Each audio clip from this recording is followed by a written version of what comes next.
I want to be here every moment. I want to be present every moment. However, there was nothing going on, so I became a skateboarder. Skateboarding is not a hobby, and it's not a sport. Skateboarding is a way of learning how to redefine the world around you. It's a way of getting out of the house, connecting with other people, and looking at the world through different sets of eyes. When you're a skateboarder, especially in the 1970s, when everyone thought it was a hobby, they all thought it was like a strange version of a yo-yo or a hula hoop. I think that I think that at that time, it was very under the radar. So for most people, when they saw a swimming pool, they thought, let's take a swim. But I thought, let's ride it. Let's see what the transition is like at the bottom. When they saw maybe the curb or a street, they would think about driving on it. I would think about the texture. I slowly developed an ability, I think, to look at the world through totally different means. I had a whole other idea of what was happening. Weather played a very different role in my life at that time. If it rained, like today, would be a miserable day for me. But now we come to a period that I call the battle for identity. Lies my grandma told me. Yeah, superstitious devices. Lies my grandma told me.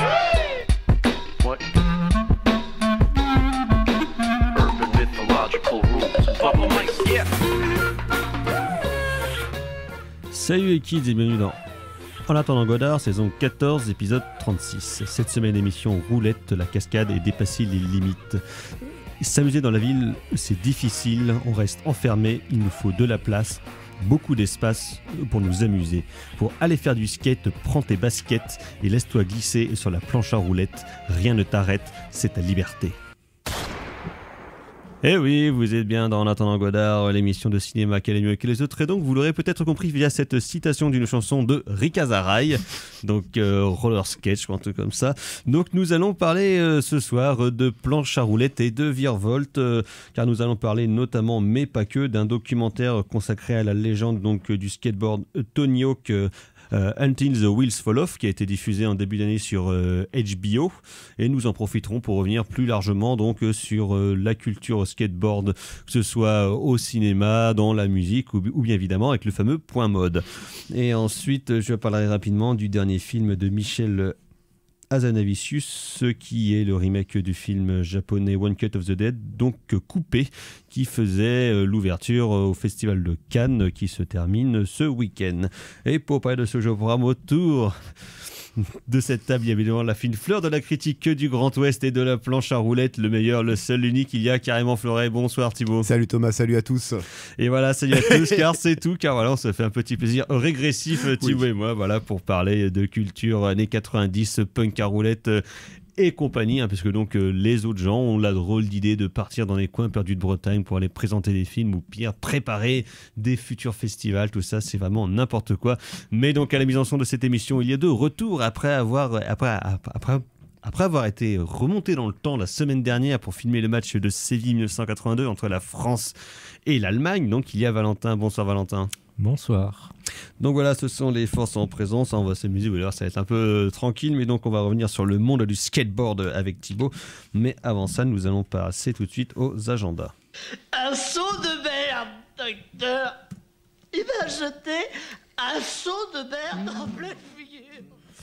Donc agenda et l'actualité. Donc cette semaine, à partir de jeudi le 24, c'est ça, jusqu'au 26, il y a à Morpa. Le 24 c'est aujourd'hui. Le 24 c'est aujourd'hui. Ah bah déjà, ah bah dis donc, à partir d'aujourd'hui, donc jusqu'à jeudi, il y a les rencontres autour du cinéma documentaire à Morpa. Donc il y a plusieurs conférences, présentations et documentaires qui sont projetés. Donc voilà. Me semble-t-il, il y a un documentaire qui a été produit et réalisé par les petits si jeune ne meurt pas, me semble-t-il. Ouais. Qu'il y a une restitution oui, donc, de d'atelier. toute façon, c'est une programmation quand même de film qui est fortement impliquée dans le quartier, avec la vie des habitants et ceux qui la font. Effectivement, donc à mort pas à partir de aujourd'hui. Demain, dans les quelques sorties nationales, donc on commence à avoir des films de Cannes. Il a été projeté hier. C'est le nouveau film de David Cronenberg, Les Crimes du futur, son premier film en 8 ans, avec Viggo Mortensen, Kirsten Stewart et Léa Seydoux. Ça a l'air un peu d'être un genre de pot pourri du cinéma de David Cronenberg. Donc ça sort demain, on en parlera peut-être la semaine prochaine. Sinon, donc pour les esthètes comme moi, évidemment, il y a le nouveau film de Tom. On l'attendait parce qu'il a été repoussé quand même depuis 2 ans. Donc c'est Top Gun Maverick, la suite 26 ans après du Top Gun de Tony Scott, réalisé par Joseph Kosinski, avec qui Tom avait fait il y a 9 ans Oblivion. Qui était un chouette film. Un film que j'ai revu la semaine dernière et qui est encore plus passionnant que dans mon souvenir. Ah, oui, oui. Un film théorique très intéressant sur l'être Tom Cruise, justement. Non, mais même Joseph Kosinski est un formaliste Même très respectable. ouais. Effectivement, les retours sur le Top Gun 2 sont déjà très intéressants sur la personne même de Tom. Donc oui. Évidemment, ça promet.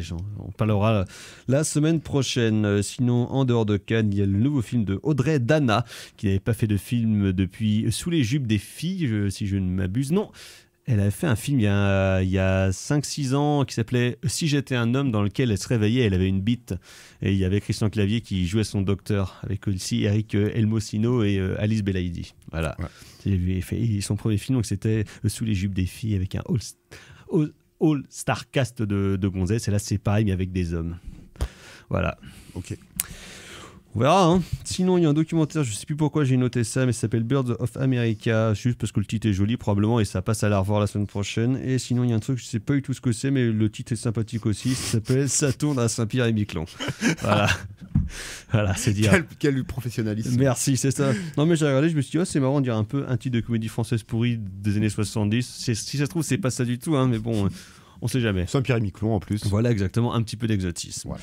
Donc, sinon, Thibaut, le Giro, alors le Tour d'Italie. La grande déception. Grande déception. Oui. Romain Bardet a abandonné l'affaire le week-end dernier. Et oui, c'est triste de voir Romain dégueuler ses tripes le long de la route. Alors que c'était quand même ton chouchou, ton favori, on peut le dire. C'est favori, mon chouchou, oui, bien sûr. Oui. Et votre pronostic, parce que donc, le Giro se termine dimanche. Voilà, là, c'est fait pour Carapaz, je pense. Ah là là.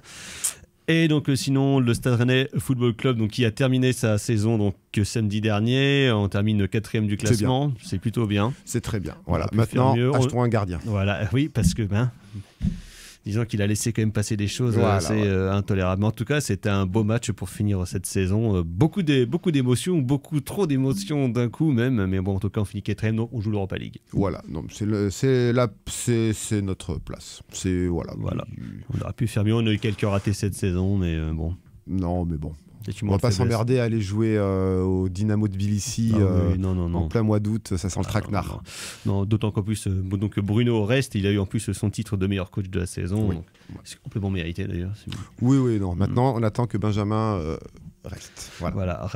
Benjamin Bourigeaud, si tu nous écoutes, reste, hein, s'il te plaît. Voilà, écoute, on va rejouer l'Europa League. T'es bien à Rennes, tu peux rester. Tout le monde t'aime. Benjamin, reste avec nous. Voilà.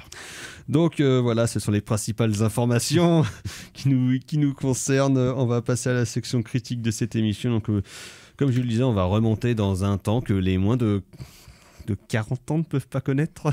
Peut-être. Enfin, peut-être si du coup, mais que les moins de 50 ans, en tout cas, ne peuvent pas connaître le monde des années 80 et 90, à l'époque où c'était la mode d'avoir des Vans, de porter des Bermudas, d'avoir des fringues trop larges, des cheveux trop longs, un peu mal taillés. On écoutait du punk à roulettes, il faisait beau, c'était l'été et c'était chouette. Donc, le monde du skateboard. Pour parler du documentaire sur Tony Hawk, et tout de suite une petite chanson pour se mettre en jambe qui va nous parler de la séparation de l'église et du skate. Hey, kids. Hey, Dad. What do you want to do today? I don't know. Do you want to go to the matinee? No. Do you want to go to the amusement park? No. Do you want to go to the punk rock show? Yeah, let's go to the punk rock show.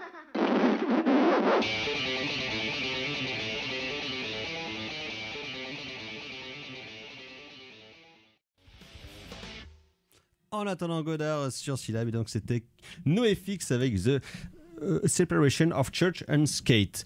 NoFX, donc un des plus grands avatars, un des groupes les plus connus de ce sous-genre du punk rock qu'on appelle le skatepunk justement, donc musique emblématique d'une certaine partie de la frange punk hardcore de la musique américaine des années 80 et qui est quand même effectivement très marquée par on va dire l'entourage culturel aussi qui va avec, qui est donc le monde du skateboard sur lequel nous allons revenir, car comme je le disais, est sorti en début d'année sur la chaîne HBO un long documentaire de 2h10 sur Tony Hawk, donc Until the Wheels Fall Off, film de Sam Jones, qui donc dans sa forme est un documentaire HBO tout à fait classique qui va nous raconter toute l'histoire de Tony Hawk de son enfance jusqu'à l'année 2019-2020 en gros.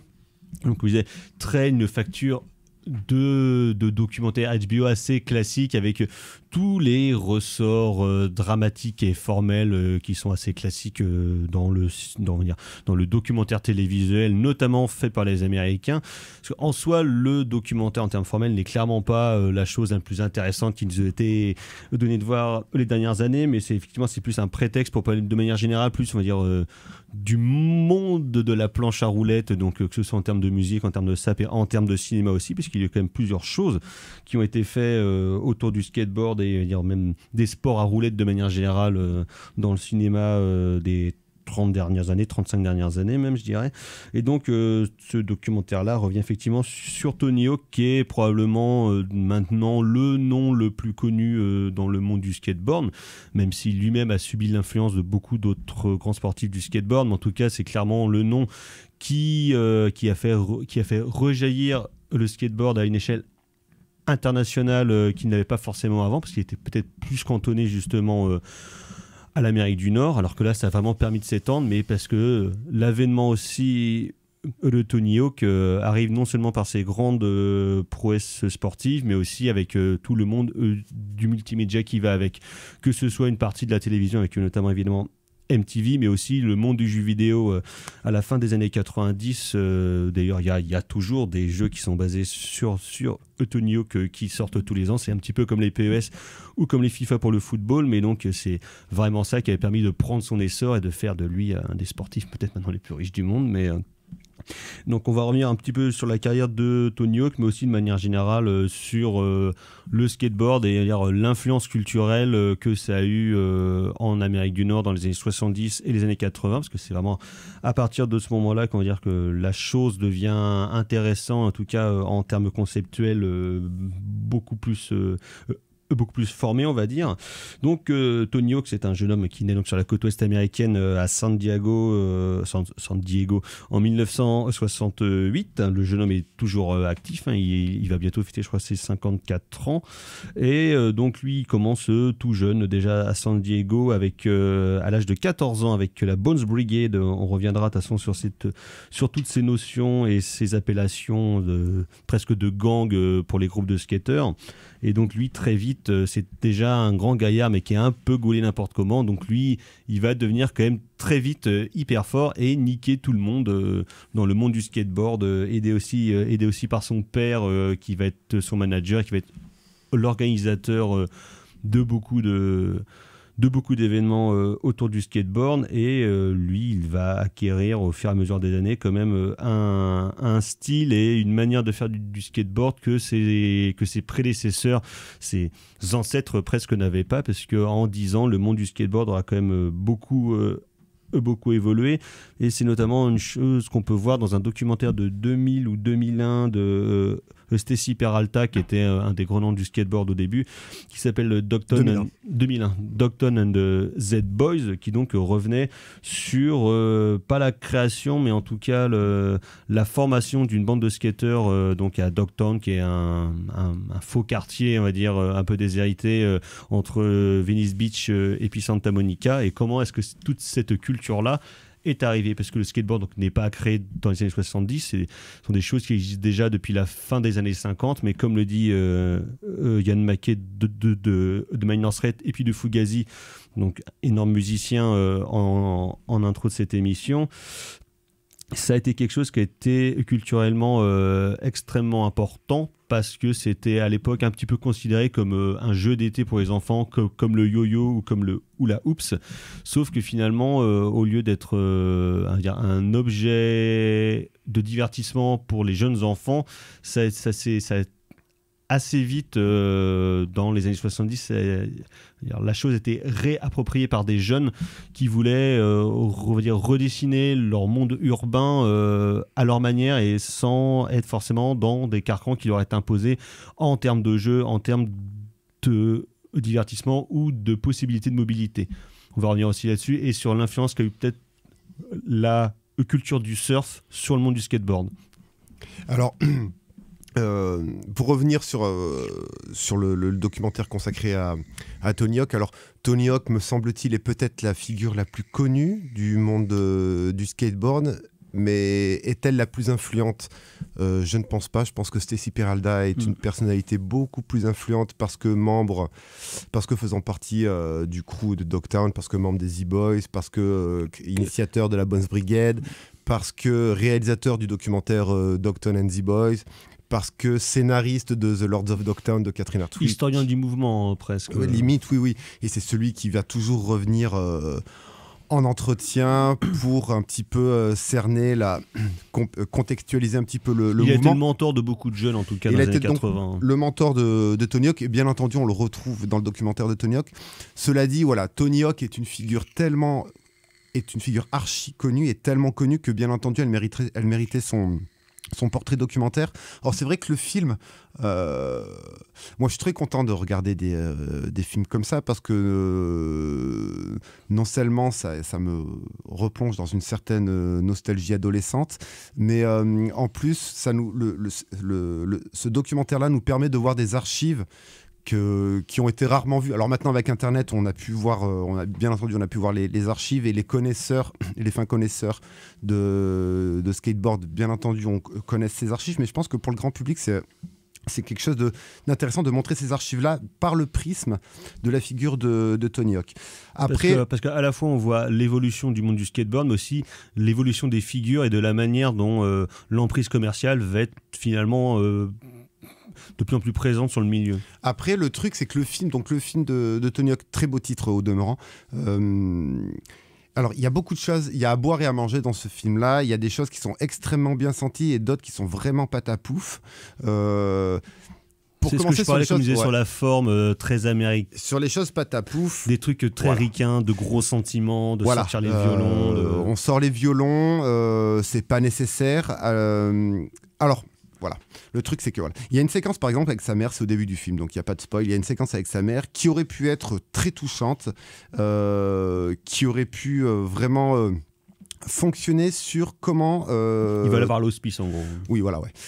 Comment, en gros, c'est quoi Tony Hawk, c'est qui Tony Hawk mais en fait, ça ne reste qu'en surface. C'est un film vraiment qui reste en surface, dans le sens où il essaye de contextualiser et il essaye de mettre en parallèle Tony Hawk, ses copains, ses rivaux. Il essaye de montrer l'avènement des premières vidéos de la Bones Brigade.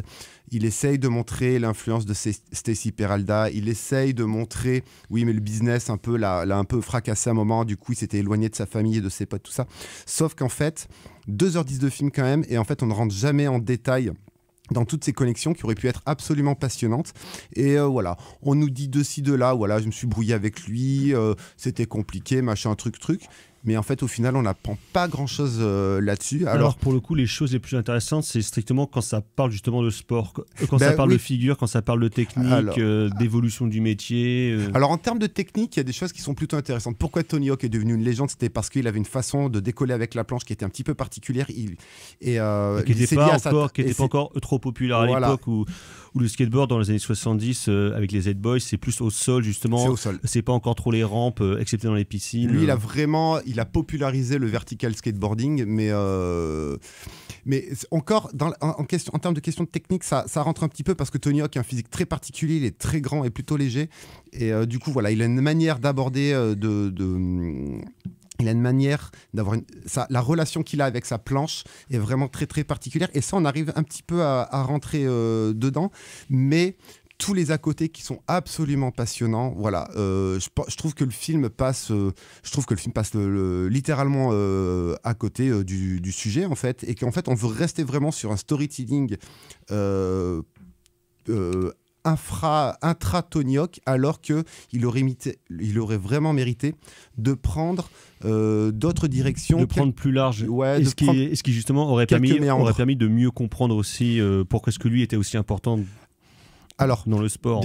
Alors, il y a une chose, on y reviendra sûrement après, quand on va peut-être évoquer d'autres films, mais heureusement, la filmographie autour de la représentation du skateboard nous permet justement, en tant que spectateur, de faire toutes ces connexions-là.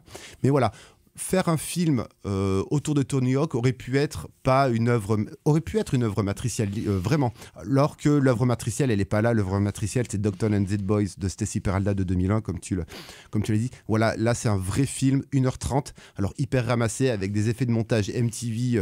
Voilà, pourquoi tu fais un raccord dans l'axe décadré autour d'une photo, c'est pas possible. Mais bon, bref, passons, on s'en fiche. C'était l'époque, le montage de l'époque. Mais voilà, au Dogtown and The Boys, il y a une pure contextualisation, autant géographique que limite en termes de matériaux. Il y a le rapport avec le surf qui est hyper intéressant, le rapport avec les concours. On veut revenir là-dessus parce que quand même, la chose qui fait que le skateboard est devenu plus qu'un sous-produit culturel, même maintenant depuis l'année dernière, c'est une discipline olympique. Oui. Et ben justement, c'est plutôt un truc qui vient vraiment des quartiers, mais qui est influencé par la culture du surf de toute la côte ouest. Ce qu'on revoit par exemple dans le film de Milius, Big Wednesday, tout ça sur l'importance du surf pour une certaine frange de la classe moyenne blanche américaine, où c'est le seul échappatoire, ou comme disait Milius, si tu comprends pas que le surf c'est un mythe américain, t'as rien compris au surf. Effectivement, la manière dont eux tous ils en parlent, on sent à la fois que c'est quelque chose qui est très structurant et derrière lequel il y a une vraie mythologie du groupe, une vraie mythologie de la bande et une véritable importance justement, que ce soit au nom de groupe, aux marques qui vont être affichées, à la manière de se tenir, ou on peut penser que c'est un peu un truc de branleur parce que c'est juste des mecs qui vont aller faire du surf ou bien la planche à roulettes, alors qu'en fait derrière c'est quand même sous-tendu par des problématiques sociales aussi qui sont hyper fortes à l'époque. Oui, dans le début de Dogtown and The Boys, ils le disent. Dans les années 70, quand tu fais du surf, t'es un outsider, vraiment. T'es vraiment un outsider de la société. Et comme le dit Ian McKay dans l'introduction, alors il parle du skateboard, mais bon, je pense que c'est le rapport à la glisse qui est important, c'est que voilà, tu as une connexion au monde qui est faite. Et dans le documentaire sur Tony Hawk, il y a un skateboarder qui donne d'ailleurs, dont une des citations donne le titre du film. Donc j'ai oublié le nom maintenant. Mais lui, il a un vrai rapport quasi chamanique spirituel au skateboard. Et en fait, dans le film de Tony Hawk, voilà, on reste vraiment sur cette figure Tony Hawkienne pure. Même son rapport au groupe. Parce que voilà, on parle vraiment d'une bande, on parle de la Bones Brigade, on parle des Z-Boys, et là le rapport au groupe est un petit peu délité, c'est vraiment c'est comme si Tony Hawk était le roi, alors certes c'est un des rois du skateboard, mais voilà, on reste sur quelque chose finalement de très très plat, de très très lisse, qui fait que le film a du mal à nous emporter, voire quasiment a du mal à nous impressionner, alors que le mec a pondu des trucs complètement tarés avec sa planche. Néanmoins, il y a une séquence qui est extrêmement forte dans le film, c'est l'intro. C'est que... Alors là, je viens de dire que le film passe à côté d'énormément de choses, mais il passe pas à côté d'une chose, c'est le doute. Alors Tony Hawk est un immense champion. C'est le doute et le temps qui passe. Et le temps qui passe autour de « putain, il faut vraiment que je passe ce trick ». Et ça, c'est très très intéressant. Et toute l'intro du film est basée là-dessus. Et c'est la chose la plus passionnante. C'est comment, en fait, une telle légende, à son âge, avec son expérience, avec son rapport à la planche, aux différents matériaux. Et en fait, non, il continue à vouloir passer... alors, il y avait le fameux 900 à passer, mais à passer des tricks... qui depuis a été battu, parce que des mecs ont fait des 1080. Ils ont fait des 1080, ouais. Bon, il faut se rendre compte que c'est complètement fada, ce qu'ils font. C'est quand même 3 tours. Hein. Ouais. C'est en l'air, à 10 mètres de haut, c'est complètement fralé. Fou. Mais voilà, cette notion de doute-là est instituée, mais c'est une notion de doute qui est instituée vraiment par rapport à la pratique sportive. Elle n'est pas instituée par rapport aux à côté de la vie de Tony Hawk. Le doute par rapport à son business, par rapport à lui, comment il s'insère dans le business, par rapport à l'espèce de cirque qu'il a créé. Là, c'était la foire à la saucisse Parce que le mec, à Las Vegas. Le mec est quand même devenu très jeune, hyper riche. Hein, Ah oui, et puis à 16 ans, il va puis, acheter une baraque. Et puis, il sait aussi sa trajectoire. Il a eu des up and down. Et puis, à un moment, il a eu un gros down. Mais voilà, ça, c'est pas trop montré. C'est vraiment le doute sportif. Mais le doute, on va dire quasi existentiel, et finalement est très peu évoqué. Donc là, c'est son dommage. frère qui en parle à un moment quand il son dit frère que... et son pote. son père dit, son frère à un moment il dit, lui, quand il veut faire un truc, il va le refaire 10, 15, 20, 30 fois, il va se faire chier, il va vachement souffrir, il va pas arrêter d'avoir du doute. Et quand le truc est réussi, il fait bon, bah c'est bon, on passe à autre chose. Voilà. Donc, film en fait un peu coup-ci coup-ça, quoi. C'est dommage parce que même si tu vois des archives de Tony Hawk quand il est en train de rider à San Diego, c'est hyper touchant de le voir gamin et tout ça.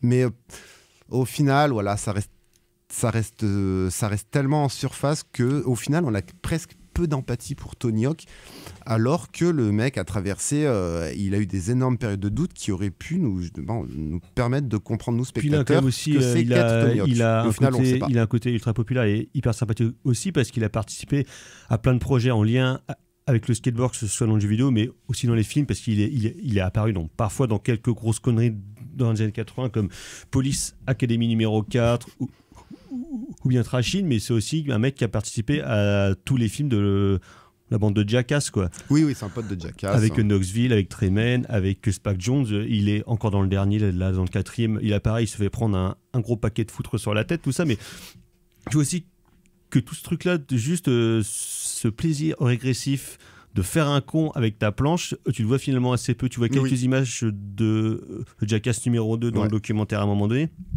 Mais c'est tout, quoi. Il manque aussi tout l'aspect du skateboard qui fait que quand même c'est fun parce que c'est quand même vraiment cool à regarder, quoi.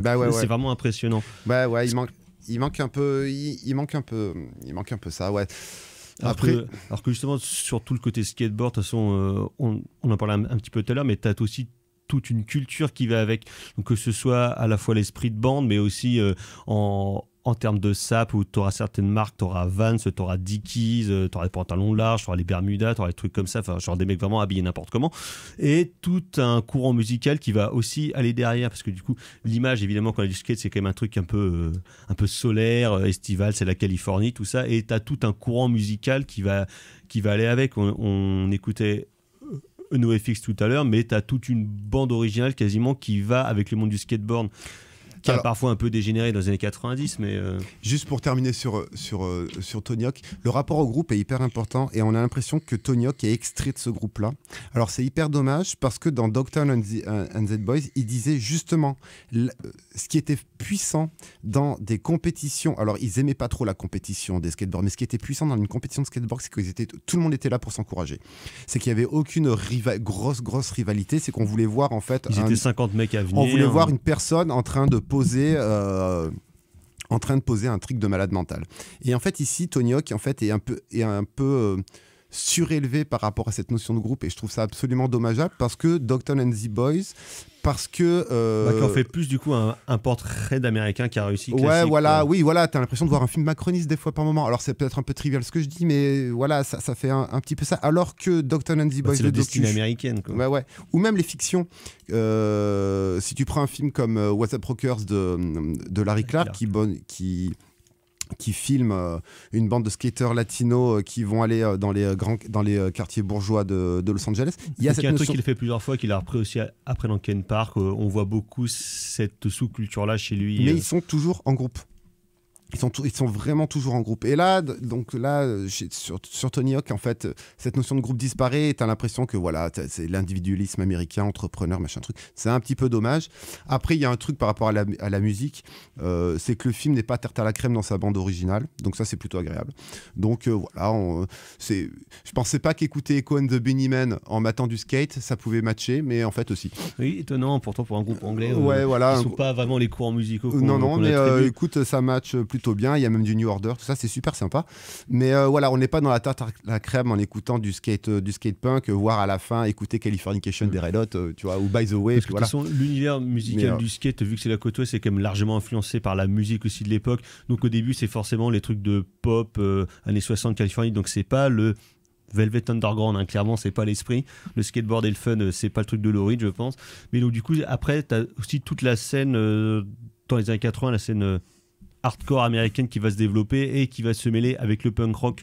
Donc on parlait des NoFX, mais un peu plus tard aussi sur la côte est, à Washington notamment, où il y a une grosse scène hardcore, d'où après il y aura aussi une grosse scène hip-hop. C'est quand même des choses qui ont vachement influencé la musique punk américaine de manière générale, quand à la fin des années 80, enfin au milieu des années 80, t'as les groupes de Ian MacKaye, tout ça, ou t'as les NoFX, t'auras les Bad Religion après, qui vont quand même apporter un certain souffle et un esprit du punk rock aussi, que le punk rock début 80 a peut-être un peu perdu, mais ramener un truc un peu fun, un peu branleur, comme il y avait dans le punk original en 1977, quoi. Un côté un peu fouteur de merde, qui est peut-être un peu plus gentil parce que c'est beaucoup plus mélodique que le punk 77, mais t'as quand même ce côté de rébellion dans la musique, ce côté fun, où finalement, avec le skateboard, comme on en parlait tout à l'heure, tu peux te réapproprier ta ville, qui quand même au fur et à mesure des années, surtout dans les années 80, ont tendance à être de moins en moins disponibles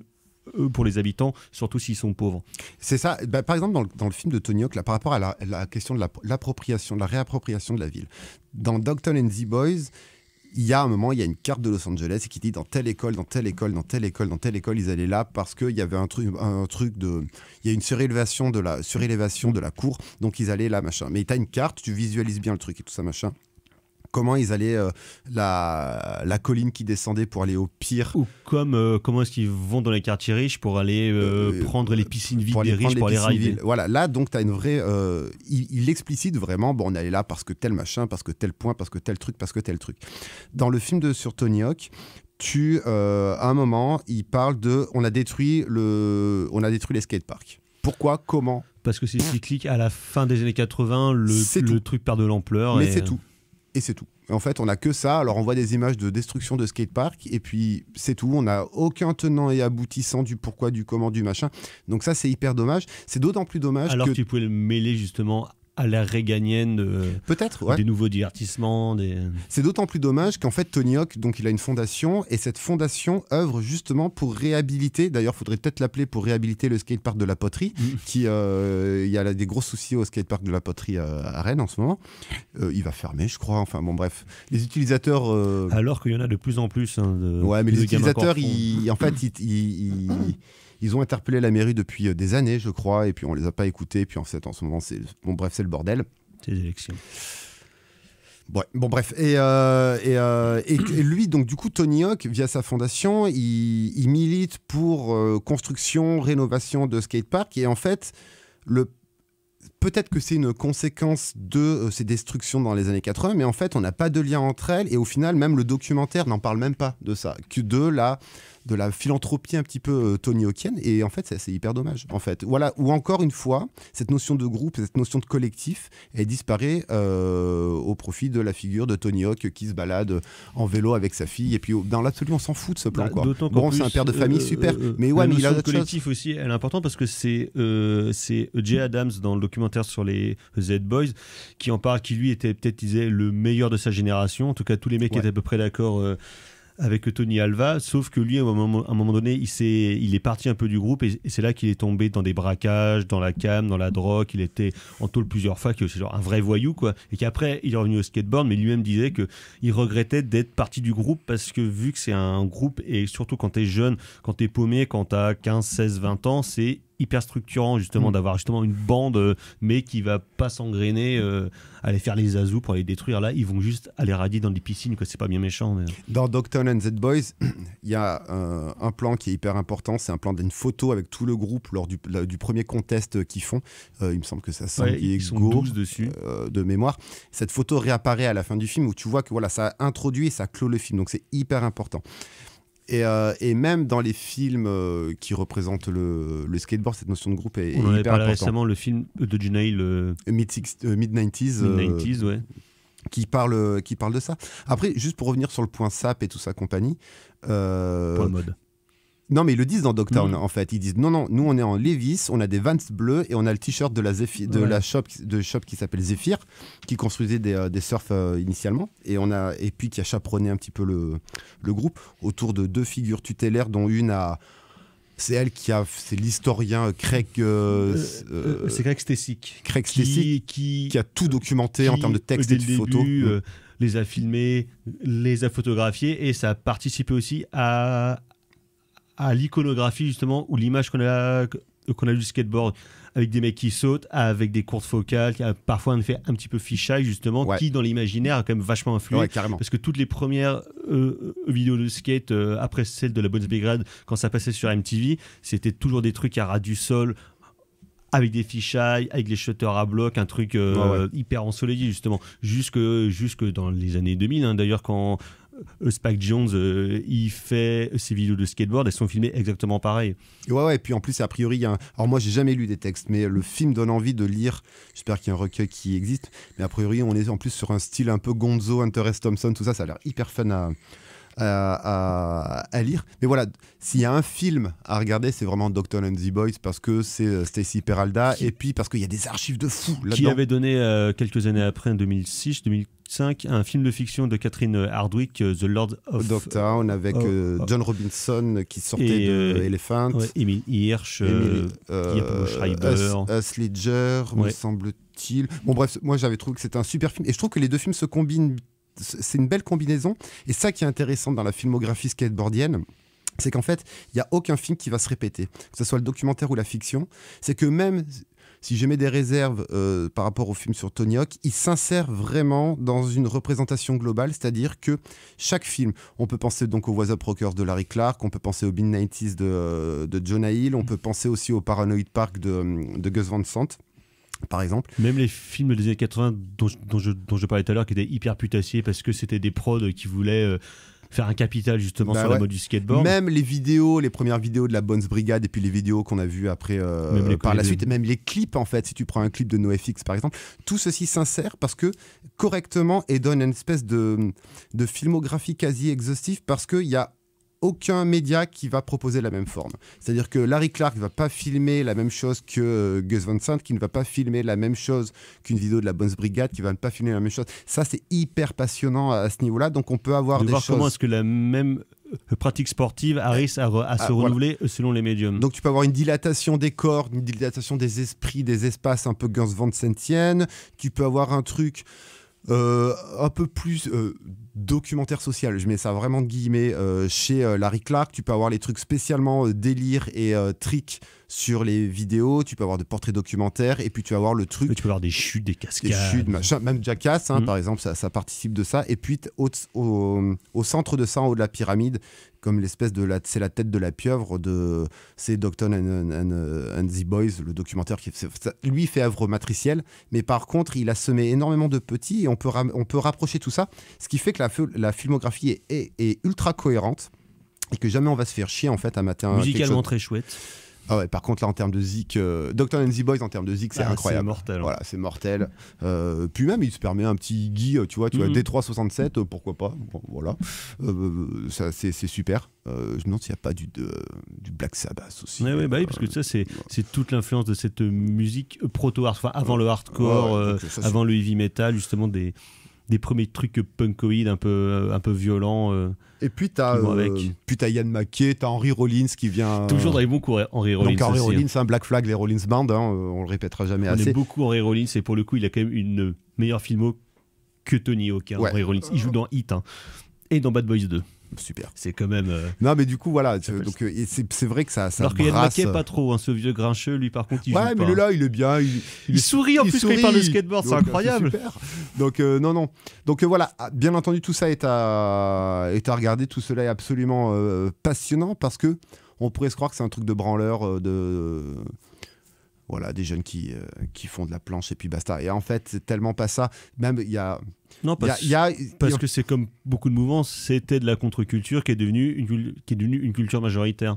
Ouais, et puis il y a un vrai rapport au monde qui est hyper intéressant. Alors, Je dis pas que Patrick Swayze dans Point Break peut être vu comme et convoqué, mais un peu quand même quoi. Il y a un moment, il y a des personnes qui parlent, t'as l'impression que Point Break, que c'est Point Break quoi. Enfin, donc c'est c'est le hyper. rapport à la glisse, c'est le rapport que t'as avec ton environnement, Le monde, et- quand tu glisses dessus. Que ce soit l'eau ou bien Et puis ou bien la le main, macadam. le rapport, la main sur le macadam, la main sur la rampe, là c'est hyper intéressant ce qu'il raconte. Au-delà du fait du groupe, de la géographie, de la réappropriation. Bah, c'est la géographique. grâce de la chose en fait. Mais voilà, mais C'est la grâce, c'est faut aller, l'équilibre, c'est avoir la matière et puis- sous le pied. Quoi. voilà. Donc après le film parle pas trop. Il en parle un petit peu de la discipline. C'est le film sur Tony Hawk qui parle un peu de la discipline olympique, Ouais. mais Oui, parce que bon, ça je sais pas trop quoi en penser. Parce que ça allait arriver, ouais. Ouais. Je sais pas ce que ça a donné, mais apparemment aussi le breakdance, c'est parti. Enfin, la culture urbaine, de toute façon, de manière générale, a été tellement récupérée depuis 20 ans que Ouais. ça devait forcément arriver à un moment donné. Donc, Mais bon, des choses, il y a des très belles choses à voir dans tout ça, mais voilà. ouais, surtout, c'est vrai que le doc sur Tony Hawk, moi, ça m'a plus donné envie de revoir Ouais. des trucs en lien avec le skateboard et de réécouter du punk à roulette. Oui. Plutôt que de se dire putain Tony Que Hawk sur c'est les- légende. Alors Mm. oui, c'est une putain de légende, mais Mais en les fait en légendes, creusant un peu, Les légendes ne se font pas tout seuls. bah ouais, et puis à côté de ça, t'as des gens et voilà, tu te rends compte que c'est voilà, il y a peut-être des gens qui sont plus influents voilà que Tony Hawk et c'est lui c'est la rockstar mais Bah, c'est l'arbre qui voilà, mais bon cache la fois le skateboard. derrière Mick Jagger, faut toujours un Charlie Watts Mm. et en fait des Charlie Watts, il y en a plein. Exactement. Merci Thibaut. Donc on a parlé notamment du documentaire sur Tony Hawk, Until the Wheels Fall Off, mais donc surtout, on vous rappelle, vous voyez Dogton and Z Boys de Stacy Peralta de 2001 qui se trouve un peu partout en Albanie. Hein. De toute façon, c'est super bien. On va s'arrêter là, on va passer à tout à fait autre chose, mais on va quand même continuer à écouter du punk à roulette.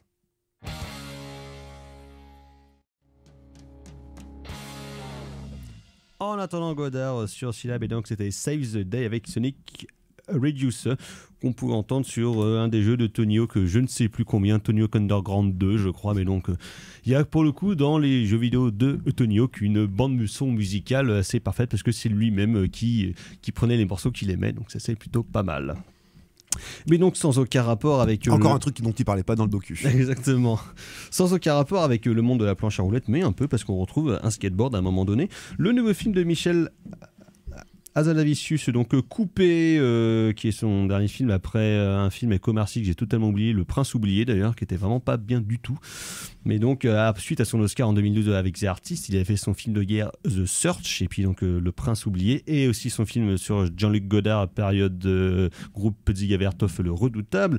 Donc là, il revient avec une nouvelle comédie qui, comme je le disais, est un remake d'un film japonais qui date d'il y a 5 ou 6 ans de Shinjiro Ueda qui s'appelait One Cut of the Dead, qui avait été traduit dans sa sortie française par Ne coupez pas.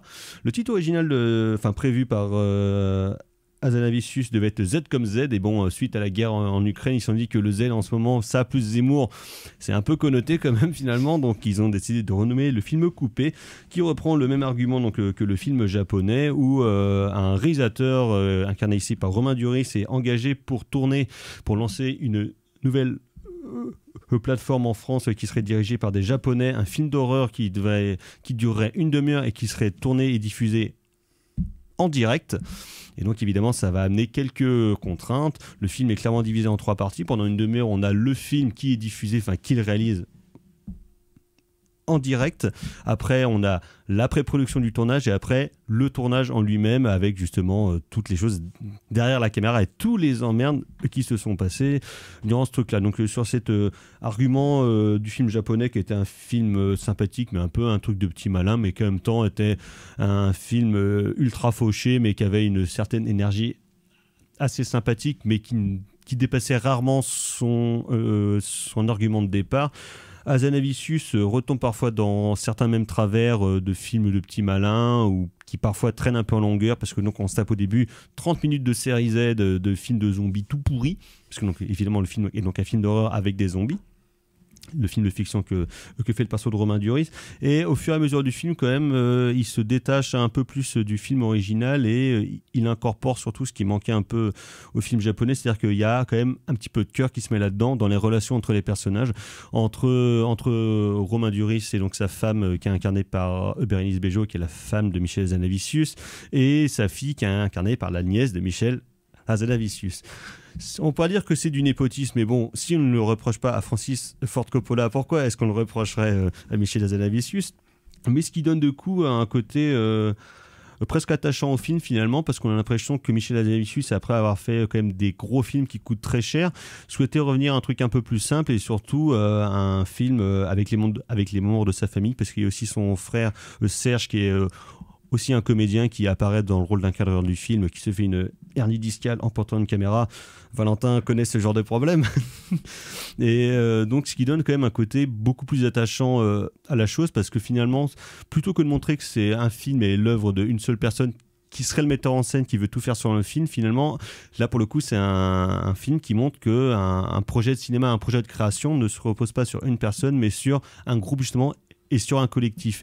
Et une des dernières images du film est pour le coup assez parlante et montre vraiment bien que malgré les merdes qu'il peut y avoir, il y a quand même, c'est le collectif, c'est le groupe, c'est l'entraide entre les différents membres du tournage et les forces créatrices qui vont permettre à une œuvre, même si elle est ratée au final, d'avoir une cohérence et surtout de pouvoir être terminée et de pouvoir sortir. Parce que je trouve qu'il y a une chose, une idée de cinéma en tout cas, ou une manière de penser le cinéma que je trouve assez chouette et qu'on voit finalement assez peu, malgré quelques tares et quelques défauts qu'on peut trouver dans le film d'Hazanavicius. Il y a quelques problèmes de rythme notamment, mais globalement le reste est plutôt assez drôle quand ça veut être drôle. Il y a vraiment des répliques notamment de Jean-Pascal Zadi qui sont bien senties, et ça joue globalement hyper bien. Il y a notamment le petit jeune Finnegan Oldfield qui joue un acteur totalement désagréable, alors il le fait hyper bien, c'est criant de vérité on va dire. Et même Romain Duris, qui pourtant n'est pas un acteur que je porte dans mon cœur, là revient plus, ça veut dire à ses travers des années 90, genre quand il jouait chez Yann Kounen dans Doberman, c'est-à-dire qu'il est mal coiffé et qu'il gueule beaucoup. Bon, c'est assez symptomatique du jeu de Romain Duris de manière générale, mais là pour le coup je trouve que ça passe ce côté un peu hurlant et puis grimaçant qui finalement revient un peu au côté branleur de ses débuts on va dire, mais ce qui du coup ajoute un peu un certain cachet à ce film là, dans lequel je n'attendais strictement rien, et finalement de voir un film apparemment aussi léger, à voir presque à réussir à avoir de la matière finalement qui serait émotionnelle, je trouve, et pour le coup plutôt réussi. C'est un peu gorasse. C'est un peu gorasse quand même, oui. Mais donc, par contre, il faut pas se savoir, c'est pas un film de zombies, c'est un film sur des mecs qui font des films de zombies, mais un film de zombies ultra cheap, quoi. C'est-à-dire qu'un peu du niveau de Bruno Mattei, tu vois, avec des mecs maquillés en vert et puis des faux bras qui pendent n'importe comment, des bras dans l'eau, voilà. C'est bien. Ce qui est toujours sympathique, évidemment. Donc voilà, c'était le film. C'est coupé avec un point d'exclamation à la fin de Michel Hazanavicius, actuellement dans vos salles, et qui a fait l'ouverture donc du dernier festival de Cannes. On va s'arrêter là, on va passer au coup de cœur. C'est de la merde. C'est de la merde. Je voudrais que tout le monde s'imprègne. Merde. Tout le monde s'imprègne de cette C'est vraiment la plus grande merde des merdes. Alors, carrément, Floret, vos coups de cœur. Ça va être un coup de cœur en forme de Rest in Peace. Un coup de blues. Oui, un petit coup de blues, oui. Donc c'est Vangelis, voilà. Sa vie, son œuvre. Vangelis, j'ai pas son prénom exactement, mais Papatanasiou. Voilà, donc... Le sosie de Demis Roussos. Exactement. L'immense compositeur de musique synthétique grecque, de musique proto-électronique grecque, voilà, connu pour Aphrodite Childs à ses débuts, puis surtout connu pour avoir fait les grandes heures de ses compilations, les plus grands airs de synthétiseur, volume 1, 2, 3, 4, 5, 28, et surtout... À écouter en regardant les meilleurs feux de cheminée volume 4. Voilà, donc c'est super. Et en même temps, connu donc pour ses bandes originales. Donc on se souvient de la bande originale des chariots de feu, Oscar, pour lequel il a eu l'Oscar. Mais c'est surtout pour ça. On se souvient aussi de sa bande originale un poil boursouflée mais toujours agréable de 1492 Christophe Colomb de Ridley Scott. Oui, le film lui-même est un peu boursouflé. Mais c'est un film que voilà. Oui, moi aussi j'ai de la sympathie pour. Petit film du dimanche soir. Voilà. Et surtout pour sa composition pour le Blade Runner de Ridley Scott, pour lequel c'est vraiment son travail le plus incroyable. C'est vraiment ce qu'il a mis vraiment sur le devant de la scène. Donc voilà, Vangelis, sa vie, son œuvre, toujours agréable. Moi j'aime bien sa BO pour le film de Oliver Stone pour Alexandre. Un film qui est mal aimé mais que j'aime bien quand même. Moi aussi j'aime bien. Même la BO est mal aimée mais le j'aime film bien quand même. boursouflé également. Exactement, mais qui a beaucoup de qualité quand même. Voilà, ouais. Vangelis c'était un peu pareil. Exactement. Merci carrément Fleuret. Alors moi ce sera plusieurs choses parce qu'on a le temps. Donc on en parlait tout à l'heure mais j'ai vu hier, il y a les bonus du numéro 4 de Jackass qui sont sortis. Donc Jackass 4.5 qui comme tous leurs points 5 sont à la fois des scènes coupées et des bouts de making-of où tout le monde parle de ce beau travail et qu'est-ce que c'est que de se retrouver à 50 ans et après avoir passé 10 ans sans faire de Jackass et quel effet ça a sur le corps de voir ces grands dadais ultra sadiques faire n'importe quoi, donc c'est absolument réjouissant.